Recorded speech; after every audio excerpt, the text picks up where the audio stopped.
उद्या निकाल आहे। निकालाच्या या दिवसाला काही तासच उरलेले आहेत आणि त्याआधी आलेल्या विविध सर्व्हेवरून सत्ताधारी आणि विरोधकांमध्ये चांगलाच सामना रंगलाय।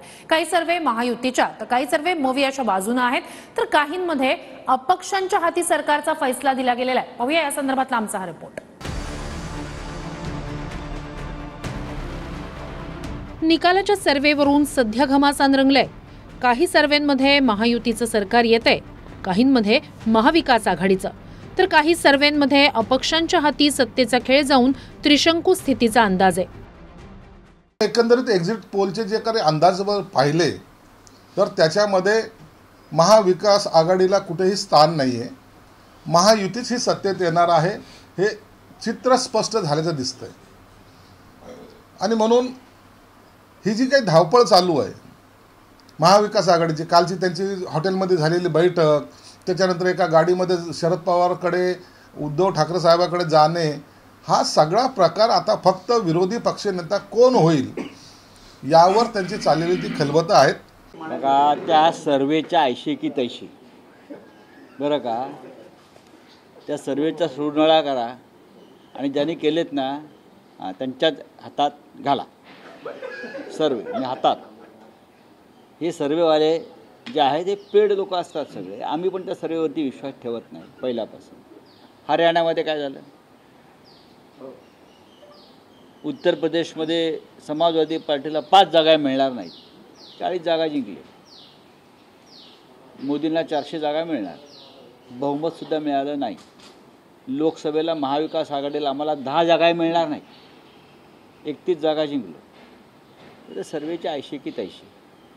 आणि आम्ही महाविकास आघाडी किमान 160 जागा जिंकून 160 किमान।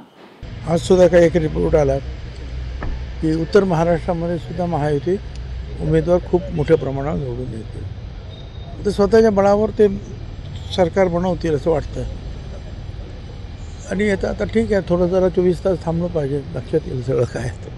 हरियाणा में हम लोग आगे थे, इसका मतलब नहीं है ना एग्जिट पोल पे कितना विश्वास किया जाए, तो इस पे अभी शंका ही है। तो इसलिए मैं उसमें चर्चा नहीं करना चाहता।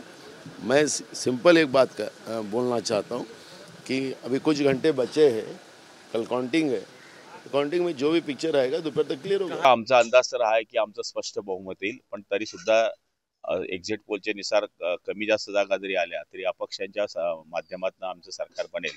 पण मला नाही वाटत की अपक्षांची आम्हाला गरज पडेल, कारण की एक्झिट पोल जरी आले असले तरी अंडर करंट जे लाडक्या बहिणीचं आहे ते कोणाला समजणार नाही। लाडक्या बहिणीच्या मुळेच ही जी टक्केवारी वाढलेली आहे आणि यामुळे मला तरी असं वाटतं की महिलांचा मतांचा जो प्रभाव आहे तो लाडक्या भावाकडेच आहे। अरे एग्जिट हो गया ना, परसों आए थे, परसों एग्जिट हो गया उनका।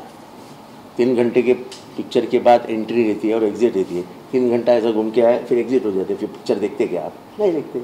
ऐसा एग्जिट पोल आया, एंट्री हो गया, फिर एग्जिट भी हो गया। कल से नहीं कब अखबारें शुरू, खबरें शुरू हो गई, जैसे अदानी का कुछ लफड़ा हुआ है अमेरिका में वगैरह, ऐसे हेडलाइन शुरू हो गए। तो कौन देखते एग्जिट पोल को? एग्जिट पोल लोग भूल गए। सर क्या फिगर आपको लगता है, कितनी फिगर पे ला सकते हैं? 160 सीटें जीतेंगे हम, 160 के ऊपर।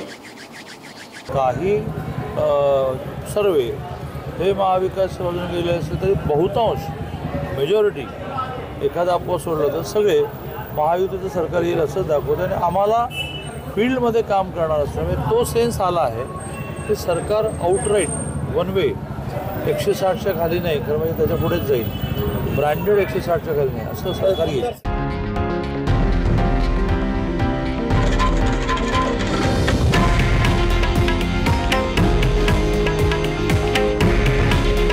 हे आहे देशातील नंबर 1 न्यूज नेटवर्क आणि आपण पाहत आहात TV9 मराठी। काळजी तुमची, हित महाराष्ट्राचं।